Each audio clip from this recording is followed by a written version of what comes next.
ابو السراج رحمۃ اللہ علیہ کہتے ہیں کہ میں ایک مرتبہ حج کو گیا۔ میں طواف کر رہا تھا، میری نگاہ ایک ایسی حسین عورت پر پڑی جس کے چہرے کا حسن چمک رہا تھا۔ میں نے کہا واللہ ایسی حسین عورت میں نے آج تک نہیں دیکھی۔ یہ اس کے چہرے کی ساری رونق اس وجہ سے ہے کہ اس کو کبھی کوئی رنج و غم نہیں پہنچا۔ اس نے میری یہ بات سن لی، کہنے لگی تم نے یہ کیا کہا؟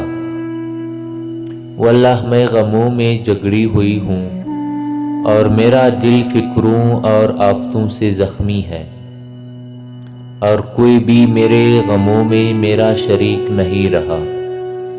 میں نے پوچھا کیا ہوا؟ کہنے لگے کہ میرے خاوند نے قربانی کی ایک بکری ذبح کی۔ میرے 2 چھوٹے بچے کھیل رہے تھے اور ایک بچہ دودھ پیتا میرے گود میں تھا۔ میں گوشت پکانے کے لیے اٹھی تو ان دونوں لڑکوں میں سے ایک نے دوسرے سے کہا میں تجھے بتاؤں کہ ابا نے بکری کس طرح ذبح کی؟ اس نے کہا بتا۔ تو اس نے چھوٹے بھائی کو لٹا کر بکری کی طرح ذبح کر دیا۔ پھر وہ اس کو ذبح کر کے ڈر کے مارے بھاگ گیا اور پہاڑ پر چڑھ گیا۔ وہاں ایک بیڑے نے اس کو کھا لیا۔ باپ اس کی تلاش میں نکلا اور ڈھونڈتے ڈھونڈتے پیاس کی شدت سے مر گیا۔ میں دودھ پیتے بچے کو بٹھا کر دروازہ تک گئی کہ شاید خاوند کا کچھ پتہ کسی سے ملے، تو وہ بچہ گھسیٹتا ہوا ہانڈی کے پاس پہنچ گیا جو چولہے پر رکھی ہوئی جوش سے پک رہی تھی۔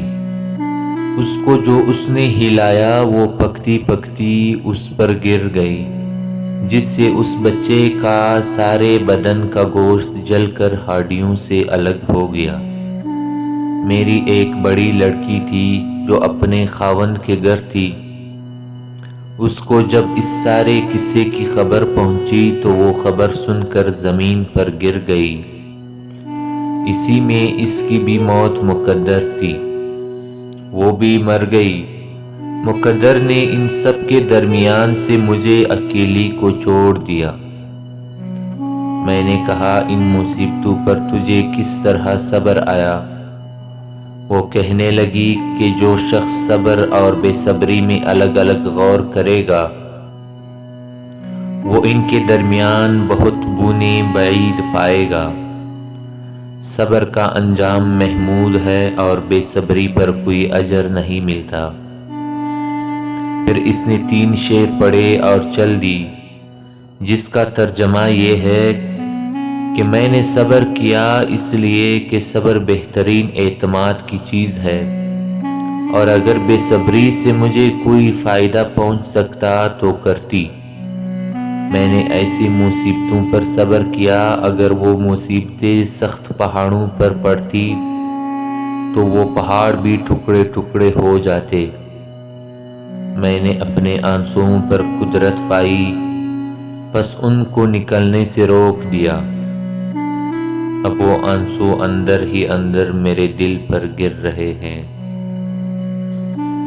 اللہ سے دعا ہے کہ اللہ ہمیں اور آپ کو ایسی مصیبتوں سے اپنے حفظ و امان میں رکھے، آمین۔